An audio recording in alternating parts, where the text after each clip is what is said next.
What's up? What's going on, everybody? Welcome back to another episode of the Periodic Table. This is the weekly science news show that I do over here at my YouTube channel, youtube.com/Brandon Hanna, but also on podcast feed, which I'll get into the promotion of that a little bit later. But before we do, yes, this is the weekly science news show. Did I say that already? Oof, it's been a while since I've done this, but of course, I am your host, Brandon Hanna. You might know me formerly as a host over at AfterBuzz TV or the Popcorn Talk Network, or you might have also seen me over at the movie trivia Schmoedown. But what you might not know is that I'm also a mechanical engineer, and I have a passion and a love for all things science and technology, and I want to share that passion with the world. And am I an expert on 99% of the stuff I talk about on this show? Yes. Absolutely not. But that's okay. No, but that's okay, because this is one big virtual science classroom, and we are all here to learn together, but we are not here learning alone, because I have a very special guest with me. You've seen him, or maybe you've heard him. For all you audio only listeners, I'm really trying to push that audio only thing if you haven't noticed, but you might have seen or heard him before on this show. Oh my God, I don't even have my notes up. Here we go. I'm gonna make sure I get my credentials right. He's also a host. He is also a producer of the Off the Rails Network, formerly known as the PJ Campbell Network, if I'm not mistaken. And he is the head writer of the movie trivia Schmoedown. It is the one and only PJ Campbell. What is going on, man? I'm happy to be back hanging out with you because science rocks. We're trademarking that. Didn't want to get into the copyright area with Bill Nye on that. So, we're just here hanging out. It's a nice Saturday morning. I'm happy to be here, man. I fucking missed you. Can I swear on here? I forget. It's fine. I hit that little explicit button whenever I upload these things just in case. I heard it doesn't hurt, so fucking right, it doesn't. but we super happy to have you on the show, PJ. Super happy to talk about science with you, and we have a great show for you all here today. Starting off with potty-trained cattle could help reduce pollution. Can't wait to get into that. That sounds super interesting. And we're also going to talk about the science behind Major League Baseball's sticky stuff, which I think will be a fun conversation because you and I both love baseball, PJ. Goddamn right we do. And we love science. So it's going to be great. And last but not least, we do have a special segment for you all here today. Another round of Scientist Spotlight. We're going to talk about Marguerite Vogt, I believe is how you pronounce her name, and how she transformed the study of all viruses, which I think is very pertinent to world news here today. But before we get into all that, let's jump right back up to our number one story here this week. And we are talking about potty-trained cattle could help reduce pollution. And this story is coming to us from Science News. And as always, guys, the links to all the articles referenced in this show are in the description down below if you want to check them out for yourself and learn a little bit more once we're all done blabbering about it. But you can lead a cow to water, or a water closet, it says in this article. But can you make it pee in there? It turns out, yes, you can. Researchers in Germany successfully trained cows to use a small fenced-in area with artificial turf flooring as a bathroom stall. This could allow farms to easily capture and treat cow urine, which often pollutes air, soil, and water. Researchers reported this online on September 13th in Current Biology, and components of that urine, such as nitrogen and phosphorus, could also be used to make fertilizer. So, killing multiple birds with one stone here, PJ. That's really disrespectful to the birds that ran into the buildings in New York earlier this week, Brandon. Was there birds that ran into buildings? Yeah, did you not see that? There was like a mass extinction event of birds because they were running into the skyscrapers in New York. No. Oh, I thought horrible. You knew. Sorry. No, I did not know. I did, but as Sean Sullivan would say, they're just drones anyway. They're not. Yeah, real. Birds aren't real, apparently. No, they're not real. But you know what is real? You are real, PJ. You are very real, and I know you have thoughts on this very real article. So I would like to hear them. What are your overall impressions of this article? Did you learn anything new that particularly caught your interest? It's so funny because I've always assumed that cows are very smart creatures, and so when I was reading the article and kind of looking into it, you never really realize how they're very dog-like, and that's kind of what they were doing. I'll say this: they're like, "Can you make a cow pee where we want it to pee. Look, man, if you lock anything into anywhere at any time for a long period of time, it's going to pee there. You lock me in a room for too long, I'm probably going to pee in that room too. I get it. But, they were smart. They treated them like dogs, give them treats if they did it, what they wanted. If they didn't, they sprayed them with a water bottle, which I thought was really funny. And it was like the cow was like, what are you doing? Why are you doing this to me? But what I like is that they were talking about it kind of deals with the pollution in the air and like the stuff into the water. Like it really is a big deal because as we've seen, like right now, climate change is a very fucking real thing. And finding ways to try to like downplay any sort of pollution and find ways around it is never a bad thing.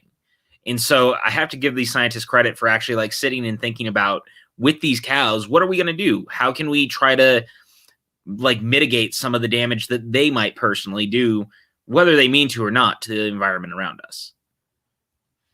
Yeah, definitely.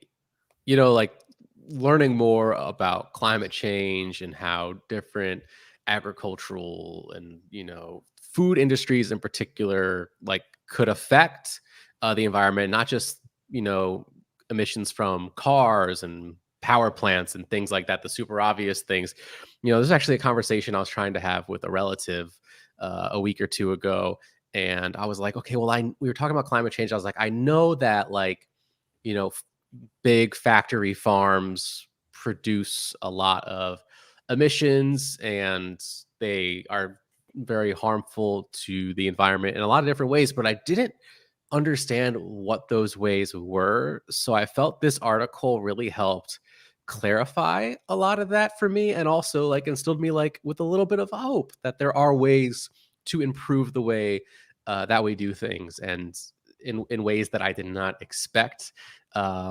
And something as fun to talk about as teaching cows to pee and poop in certain areas. Yeah.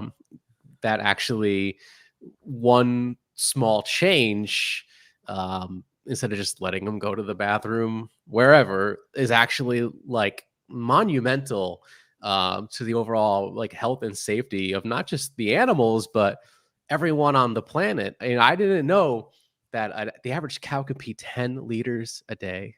I feel like Don't they that's have a like lot. 4 stomachs? So like that checks out. I feel like I've heard that before, but I don't know for certain. I don't either. So I'm going to say that is a scientific fact. And in the comments below, you can let us know if it's true or not. So, comments and stuff. But it really is like they're massive, massive creatures. So to think about just how much water they're probably intaking on a daily basis, and then they're putting that much back out, that's freaking crazy. Yeah, and I appreciate you encouraging the fan engagement, PJ. Gotcha. That helps out a lot. I appreciate that. But yeah, Subscribe it says button. here. What was that? I said subscribe button. Hit the subscribe button. Do it. Do it. But there are apparently 1 billion cattle worldwide, and like I kind of mentioned a moment ago, in barns, cow pee typically mixes with poop. I like that they just flat out say that in the article. They don't try to use more elegant terms. They're just No. like, nah, pee and poop. That's what it is. Let's just get down to business here. It's But true. the pee and the poop it mixes on the floor to create a slurry that emits the air pollutant ammonia.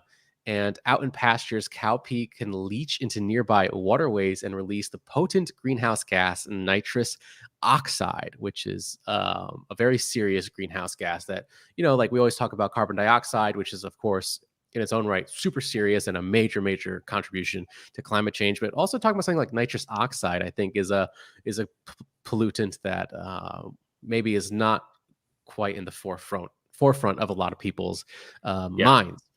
But it's interesting, like I said, to see how like get a little more details of how animals, when I'll just say like mistreated, I suppose, can cause a lot of harm, and we need to do a better job of respecting these animals as much as possible and getting some degree of respect in return as much as we can, assuming that a lot of these animals are intended for slaughter. So I mean, there's only, you be humane about it, but at the end of the day, it's still kind of it's a little difficult, I think, for some people to get past.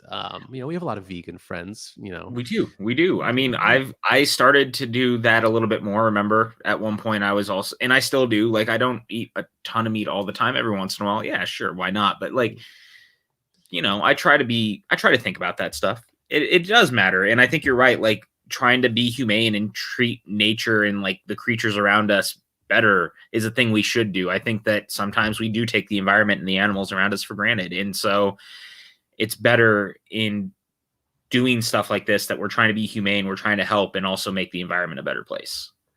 Yeah, and kind of like to add on that, I kind of wanted to get your thoughts on this. You mentioned, how they like gave the animals treats and they like kind of treated them with both like positive and negative reinforcement, Yeah, the same way that you would do with training a dog. Does corgis. it? Yeah. So I don't know, like how like to put it exactly, but knowing that cows can be trained like dogs can in certain ways, it means that they're on a certain level of intelligence. Does that make it a little more difficult for us all to not maybe try to go a little more vegan and say like, "Hey, that I didn't realize cows were that intelligent." That I don't know how I feel about that. I actually agree with you. It was something I did think about while I was reading it, because they do, in a way, now they become a little more human because they're a little, they think they're smarter. It gave them a human trait and personality like a pet. Like, we're not eating our dogs and cats either. You know what I'm saying? Like, we train animals that become more than animals, and that quickly became that with them as well. It's the same thing we see with pigs. There's a lot of pigs that are trained in the world to be pets. Like, one of our very close friends has a pig for a pet. Like, it does. It really kind of heightens and makes me more aware of how we treat and look at things around us, and how maybe there's better ways for us to do the things that we do. Yeah, for sure. But I do think this is a step in a positive direction. Like I said, you talk about the greenhouse gas emissions, the ammonia emissions, the environmental impact as a whole.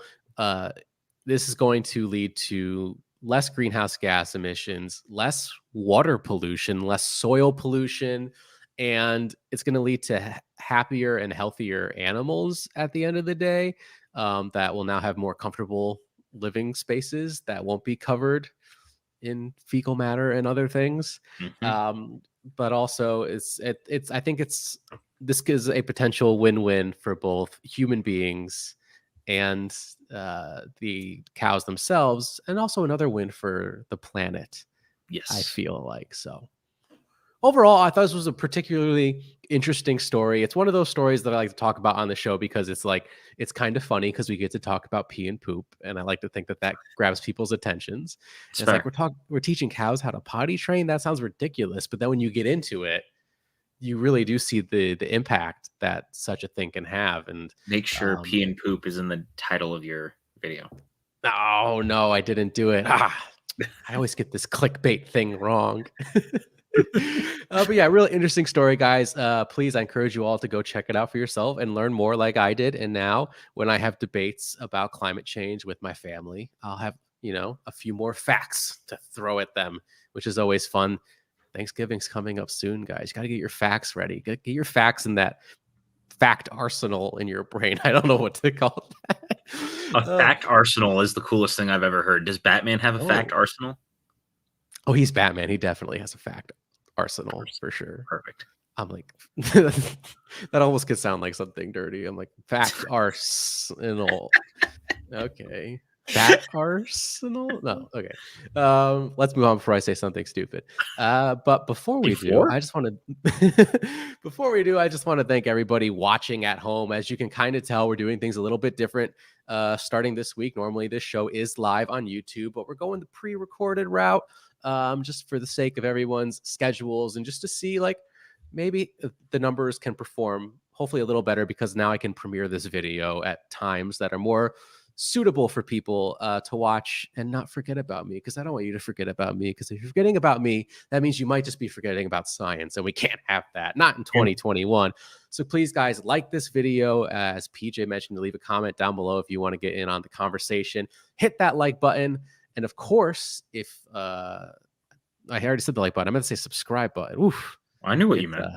Thank you, PJ. Thank you. I got you. And look, you guys do not forget about Brandon, or we're gonna have to see him create a song that said "Forget About Hanna." It'll be like a version of "Forget About Dre" that Dre did when everyone started forgetting about him. We don't want to have to do that to you, because I don't want to see Brandon rap. So subscribe, like, do all the things, because I don't want to see the whitest man I know rapping about forgetting about him. No. If you do not want to see me rap, but if you do want to see a science communicator rap, I've become a huge fan lately of Dr. Raven, the Science Maven.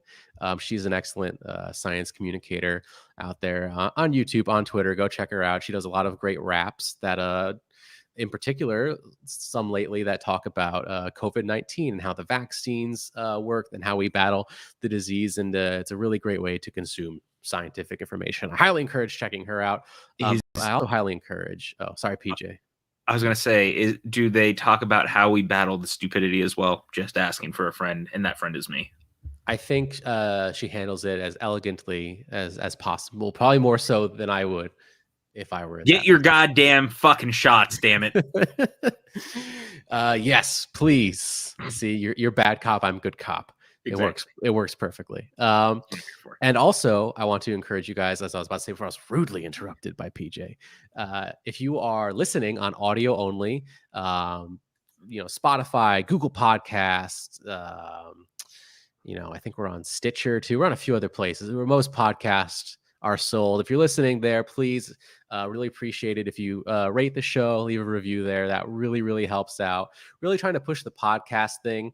I think it's just a great space for this show to thrive and grow an audience. And I'm going to need your support to do that. So please help me out if you can. With all that being said, let's move on to our second story for the week. We're going to talk about the science behind Major League Baseball's sticky stuff. And this story is coming from Boston University. And there's actually like a video component to this article. So I highly encourage you guys checking out that video. Again, link is in the description down below. But let's say that there is one of Major League Baseball's worst kept secrets, and that is that pitchers have always used foreign substances on the ball to gain an advantage over a hitter, a practice that has been against the rules since the beginning, but it was rarely enforced. First, they used pine tar. For all of you non-baseball fans out there, that is the sticky substance that baseball players put on the handles of their baseball bats, just out of safety. You don't want the bat flying out of your hand when you're swinging at 100-mile-per-hour fastball. Totally get it. But also, if pitchers kind of get away with getting a little bit on their hands, getting a little bit on the ball, making the ball a little sticky, it gives them a better grip on the baseball and allows the baseball to spin faster. You get higher spin rates. And of course, they've upgraded from using pine tar to something you might have heard about in passing called spider tack. Like chemical engineers like formulate this stuff for Major League Baseball players, which is just crazy. Essentially, but I think spider tack, I mentioned in the video, was initially used for like professional, like world strongmen, for the like strongmen thing, yeah, because it could like hold bricks and stuff together, and that was what they were using. Is the crazy, so you don't drop a giant stone on your foot or on somebody else, which totally get it. That's great. Obviously great for safety purposes, but and that's actually kind of something I want to get to. I know I'm like a little bit excited about this topic, so I'm gonna probably go on some random tangents, but it's great to have, because I know PJ, you're a huge baseball fan. I am. So it's great to have you here to discuss. You and I bonded over baseball for a long time, and when I saw this on the rundown, I even texted you. I was like, yeah, this was for us. Yes, for sure. But okay, let me compose myself, get my good hosting training abilities in line, and don't just ramble. Ramble all the way. My eyes are widening for all you audio only listeners. I want to ramble so badly, but I'll start off. Okay, so sticky substances on baseball, faster spin rates, right? Why are spin rates so important? Well, excuse me, for all kinds of pitches, fastballs spin a certain way, sliders spin another way, curveballs spin another way, and that's how the baseball gets its movements, because it creates higher points of pressure on one side of the baseball versus the other, which allows the baseball to move as it's traveling through the air. It's like actually like a really interesting phenomenon. And so Major League Baseball is kind of cracking down on this because I would say in like recent years, Yeah. Pitchers It got have out of found hand. it. Yeah, it's gotten a little out of hand. Spin rates have gone up. Hitters have been underperforming because pitchers are just throwing nasty curveballs and sliders and these crazy rising fastballs that literally that extra spin rate, as they mentioned again in the video, could make a pitch move like at most maybe 2 inches more up in the air, but that's enough for a hitter to completely miss it. Hell, if the pitch moves a few eighths of an inch, I feel like that's the difference between a home run and a foul ball. So Absolutely. it's a huge advantage. And they've been using a mixture of rosin, which is a powdered substance basically that is legal in the game. It's on the mound to help pitchers get a good grip on the ball, but mixing that rosin with sunscreen that pitchers heavily would apply to their arms, and it creates a super tacky, sticky substance. And I think that's where Major League Baseball drew the line. They're like, okay, this is getting ridiculous. This is getting out of hand. So I wanted to get your overall impressions on this story, PJ. What do you think? I want to get your like just honest opinion of the use of foreign substances in Major League Baseball for pitchers, obviously, to apply. So it's kind of weird, right? Because here's the thing. In the video, they talked about this a lot, and it was something I kind of disagreed with in a way, is that they kept saying that baseball should really be a batter's game and not a pitcher's game. And I think that in a way that almost fundamentally misunderstands that it should be everyone's game, like from pitcher to hitter to catcher to the baseman to the outfielders. It should be everyone's game, right? Like, so there is in a way this dueling personality of what should baseball be about. In doing this, do I think that it's right that the pitchers were doing this? No, not really, because they're... 1 second. I apologize. My dogs are... Oh, no. Dogs are barking. Wow. This is a first on the periodic table where we have to take a dog barking break. Well, let me see here. Can I...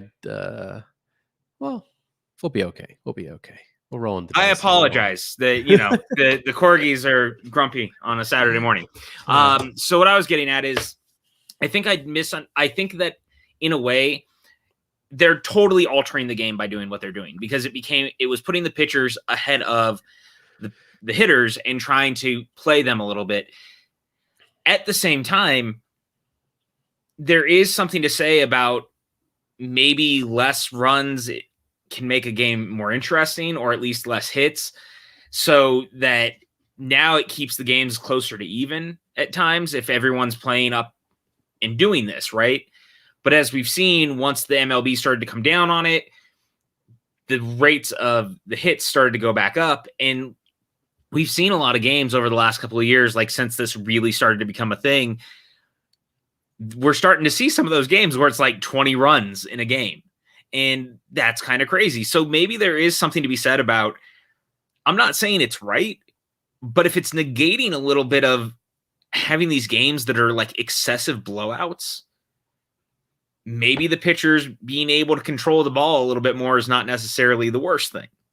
But maybe we can also find a way to make it more even keel across the board, so it's always above board, versus creating a substance to do it. Because I love a great game of pitching. Like, some of my favorite games in baseball are the ones when like the pitchers are just on fire and like you're not seeing a lot of people get on base, because the pitcher is like really, really going for it in this game. It's exciting. It's fun. You never know quite what's going to happen, because even if one slips by like in the 8th inning, now suddenly the game can change depending on how everything's been going. So I think that there's something to be said about it's everyone's game, but the pitchers can kind of control that narrative. So it's about finding a way of let them have the control that the pitching can still be what they're doing without also having to use some foreign substance to do it. Yeah, for sure. I mean, I will say I do think it's a bit creative because obviously a rosin bag is on every single Major League Baseball Totally. mound. But we also, well, I hear a little bit of an echo right now. I don't know what's going on there, but No echo on my end. oh, it's still there for me. I don't know. That's weird. Well, leave a comment down below. Do you hear an echo on your end? But it's a interesting show back, to say the least. But I wouldn't want to do it with anybody else, PJ. What was I going to say? Rosin bags on every single Major League Baseball mound. However, so those are perfectly allowed. But also sunscreen, like, is also like allowed, right? It's like, hey, like you don't want to get sunburn while you're out playing baseball every single day. Totally understandable. So I thought it was like a pretty inventive solution by Major League Baseball Totally. pitchers to kind of just mix the two together and go, wow, this is pretty tacky. I could use this to get a better grip on the baseball. So it's like, you know what? Like I like tip my cap a little bit. I'm like, all right, that's pretty Absolutely. inventive and technically not against the rules until they recently started cracking down on it. But I do remember hearing when all this was first coming out that some hitters, I believe, were also, you know, like kind of on the side of the pitchers where it's like, I want the pitcher to have a good grip Yes. on the ball because for my own safety, you know, 100%. sometimes the baseball can slip out of a pitcher's hand because they don't have a good enough grip on the baseball, especially with the way that modern day baseballs are manufactured. They're very like slippery, and the pitchers actually like have to like, you know, take their hands and like really like rub the baseballs to get the surface of the baseball, something that they can actually like grip onto, which when they're first, you know, made, I think like part of the process of making baseballs is they actually do rub dirt into the baseball to give it like that, you know, better grip. But it's oftentimes when it gets into the pitcher's hands in a game, there's still not that good of a grip. And so the pitcher is like, you know, rubbing, like, I don't know if they can rub dirt on it anymore, but like rubbing dirt on it, rubbing rosin into it, rubbing their hands on it in general, just trying to do anything to roughen up that surface just so they have control over the baseball. Because And we've seen so, so many loose yeah. pitches hitting players in the past. Like, you don't want that. And if you can No. stop that type of control, or you can keep that kind of control so it doesn't happen, that's really great. Yeah, it's for sure. I think there definitely needs to be some kind of like a balance, like you were like Right. mentioning, where they have a good enough grip on the ball where people can still be like safe. The ball's not going to fly out of their hands.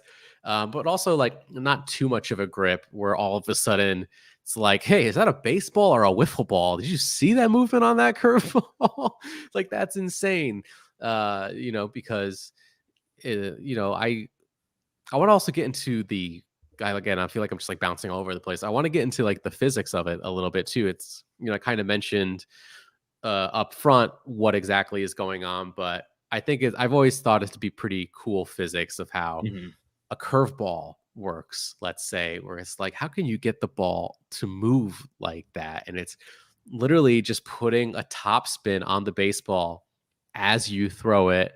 And the video, I think, does a good job of illustrating the pressure differentials, and it creates higher pressure on one side of the ball than the other side of the ball, and that pressure differential pushes the ball in one direction or the other.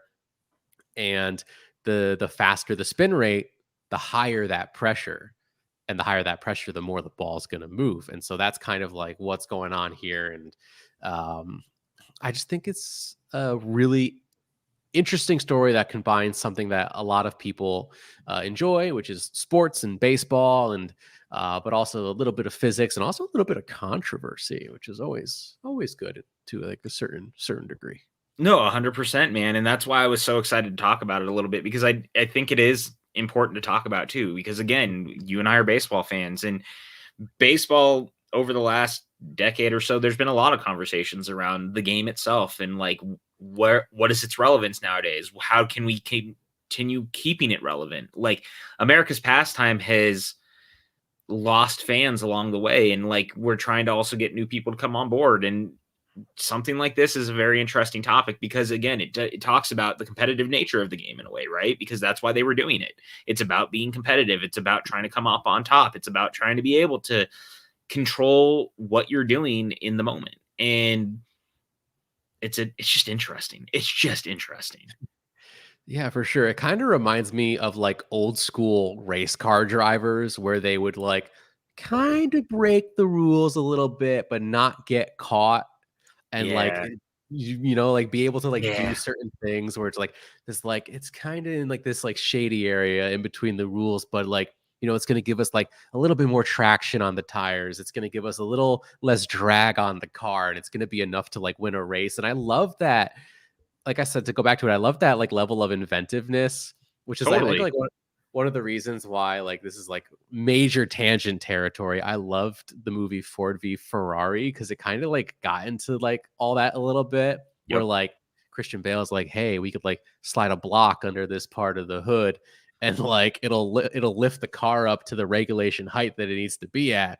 And then once they inspect the car, we can remove the block and the car's going to drop back down. It's going to, you know, keep us closer, and it's going to make the car faster for like these, you know, various different ways and Yep. stuff like that. I always find super interesting. And I wish there was a way in sports to encourage that level of creativity and ingenuity, and to kind of take it back into science. I remember there was this great chapter of one of Bill Nye's books, Unstoppable: Harnessing Science to Change the World.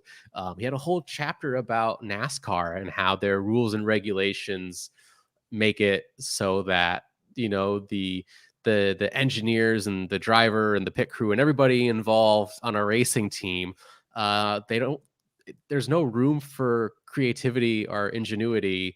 And if you were able to change the regulations, but like you could still have rules and regulations, but change them in a way that encourages inventiveness. Like, you know, for example, instead of saying you're only allowed to, you know, your car has to have X amount of miles per gallon, and you're only allowed to make, you know, I forget exactly what it was, but like basically saying that how cool would it be if the rule was instead of your engine having to only be able to have a certain miles per gallon, imagine if the rule was instead you were only allowed to use a certain amount of gas in the race. And so Sure. now you have to make an engine that can run a full race and win on only a certain amount of gas. Like stuff like that. Okay. So I wonder if there's like a way to like apply this type of creativity to a sport like baseball too, where it's like you're not allowed to use these substances, but if you can find a way to make the ball a little tackier using substances you are allowed to bring onto the mound, then Right. that's fair game. Kudos to you. So I don't know. I don't I know. don't That's know. I just the think thought. there's something to be. I think there's absolutely something to be said about that, and I think that applying Bill Nye's kind of methodology to that actually checks out. Yeah, so I don't know, that chapter always like stuck with me as someone who like I grew up like in like a racing family, like my grandfather, my great grandfather, my mom, and like me for like a little bit racing go-karts when I was like 10 years old. So it's like stuff like that I always find like particularly engineering and interesting. I was gonna say, and as an engineer, You I what? find that fun. No, Yeah. you're not an engineer. Um, yeah, no. But anyways, anyways, I think guys, we are rambling on quite a bit, so let's move on to our special segment for this week, Scientist Spotlight. We were talking about Marguerite Vogt and how she transformed the study of all viruses, and this is coming from Science News once again. And they say here, when nobody else wanted the job, Marguerite Vogt stepped in, working from early morning until late at night in a small, isolated basement laboratory at the California Institute of Technology. Vogt painstakingly handled test tubes and petri dishes under a fume hood, incubating Pipetting. I don't know how to Piping pronounce or that word. something. Yeah. I'm so sorry to all my real scientist friends out there. I'm just a measly engineer. What do I know? Centrifuging and incubating again. She was trying to grow a dangerous pathogen, poliovirus. So to give a little background here, it was 1952, and polio was one of the most feared diseases in America, paralyzing more than 15,000 people, mostly children, each year. And parents wouldn't let their children play outside. There were quarantines instituted in neighborhoods with severe polio cases, and scientists were desperate to find out any information about the virus, but many were hesitant to work with the virus, as they refer to in this article as this infectious agent. And we have a quote here from Martin Haas, professor of biology and oncology at the University of California, San Diego, said everybody was afraid to go to that little lab in the basement. But Vogt went ahead and did it, and of course, it says here that Haas was also a personal friend and collaborator of Vogt's for over 3 decades. And so, why are we talking about Marguerite Vogt? Well, as you can kind of tell from what we've talked about so far in this article, she really spearheaded work that everyone was afraid to do, to come up with a polio vaccine that ended up being, I believe, the oral vaccine that was most administered to children throughout the nation, and really put an end to the polio pandemic. And not just that, it created an outline, it created a format for how scientists approach vaccines today,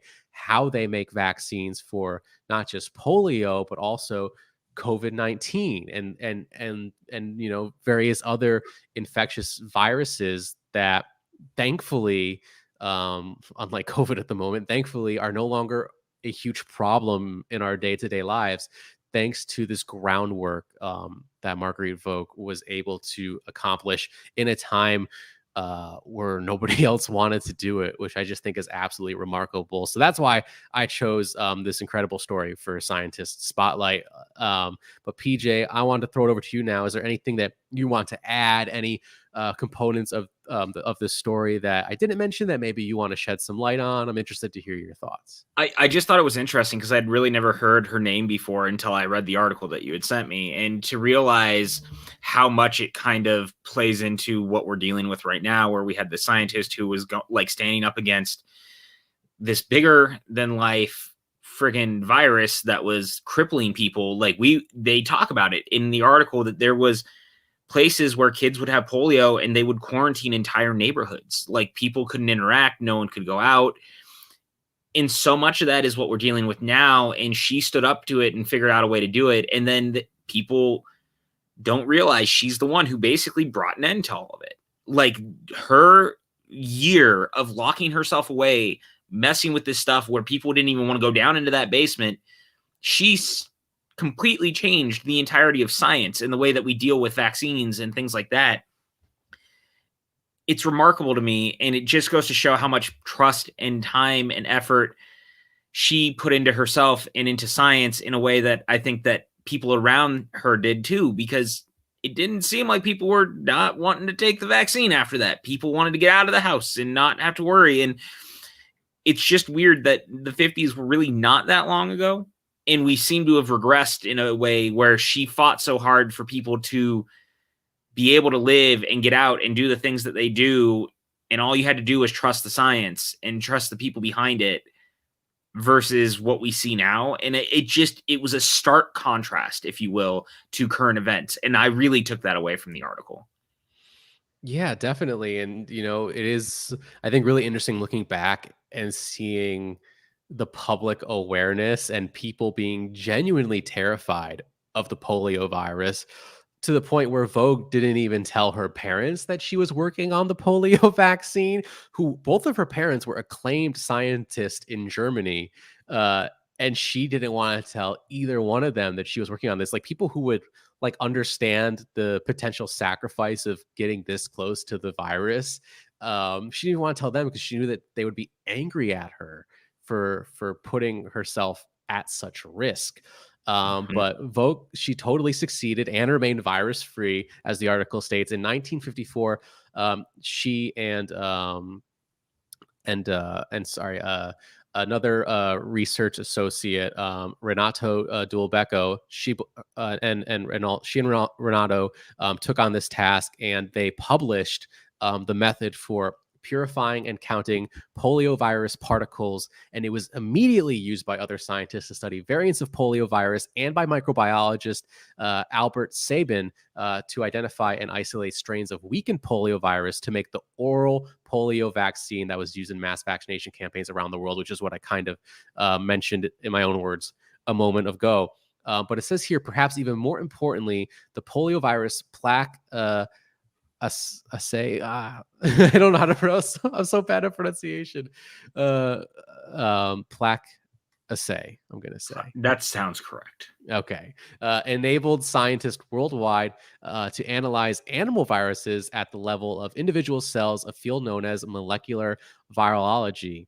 And Vogt and Dulbecco's approach remains the gold standard for purifying and counting virus particles, including recent studies of SARS, the virus that causes COVID-19. The method used to measure how infectious a virus is and isolate strains of a virus for further research is ubiquitous in labs around the world. So I know that was kind of a mouthful, guys, and I'm just so bad at pronouncing words, but it's okay because you know what?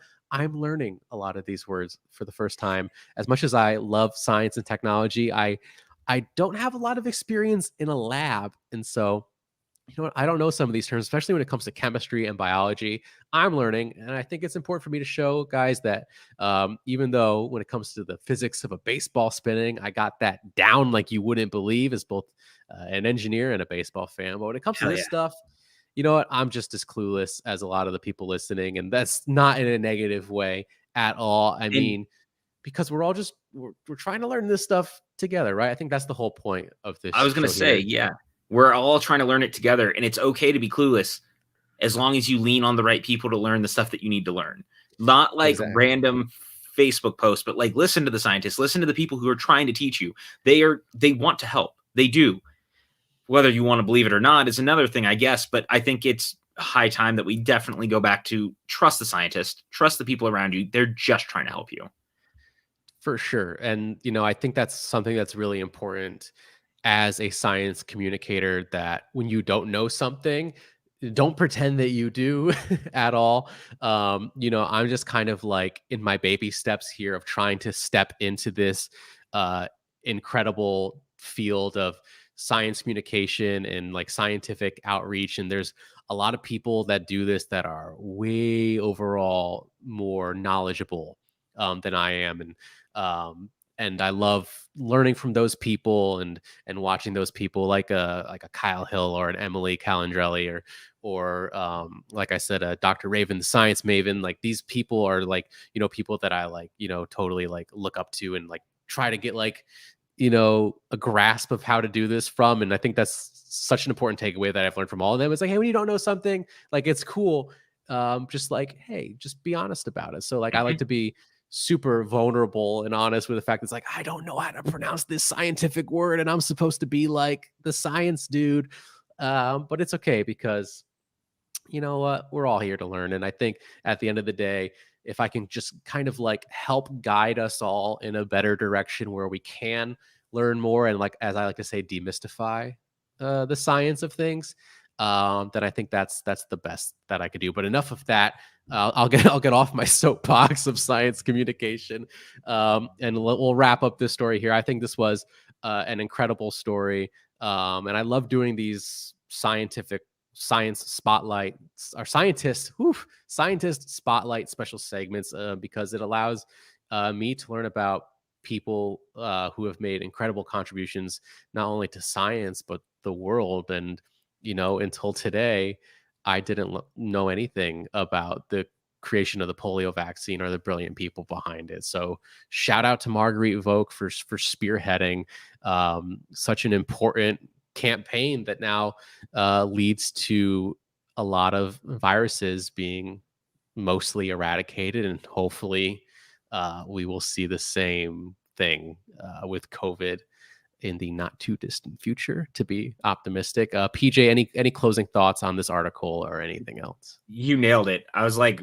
thank you to Marguerite for what she did, because she's laid the groundwork for everything that continues to move forward. And thank you for bringing it to my attention. Like I said, I never had really heard her name until today. And that's really telling, considering she was kind of the cornerstone of helping us get vaccines to kill such a major disease, and is now the cornerstone of figuring out this one. Like, we need to put respect on her name. And I think it was really great that you found this, and very timely that you found this, and that we could talk about her today.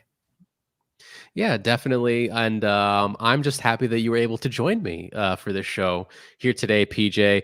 I think we all grew a little bit smarter, a little bit wiser, and I appreciate you being here to join me on this journey. And I appreciate all of you watching and listening at home.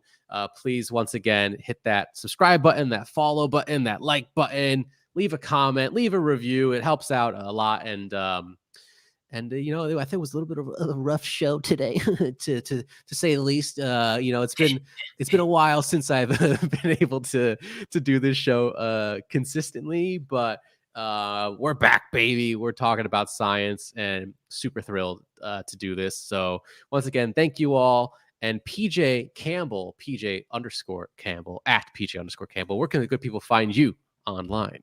That's pretty much it. Over on Twitter, Instagram, PJ_Campbell. Over at the movie trivia Schmoedown. Hey, I write the questions. Be nice to the writers. We're only human. Off the Rails Network. We do stuff over there. Come hang out. Leave comments.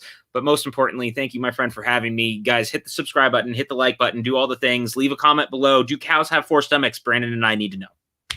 We do need to know. I refuse to look it up. I need you to tell me. Exactly. But yes, I am, of course, your host, Brandon Hanna. You can find me on Twitter and Instagram at Brandon Hanna07. If you're watching on YouTube, you've already found my YouTube channel, youtube.com/Brandon Hanna. And if you're listening on audio, then you've already found me there, but maybe you're one or the other and you haven't found the other, and that's okay. youtube.com/Brandon Hanna. Like I just said, also, I think the best way to find me on audio only platform is go to anchor.fm/the-periodic-table, and you'll be able to find my made Anchor podcast page with links to all my various podcast platforms that this show is currently available on. And do I have anything else to plug? Watch me in the movie trivia Schmoedown, where I'm really mean to the question writers, but it's okay because it's all in good fun.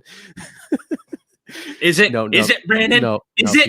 Pizza doesn't like that. Abort mission. Abort. But we will see you all next week, guys. And as always, thank you for taking time out of your day for this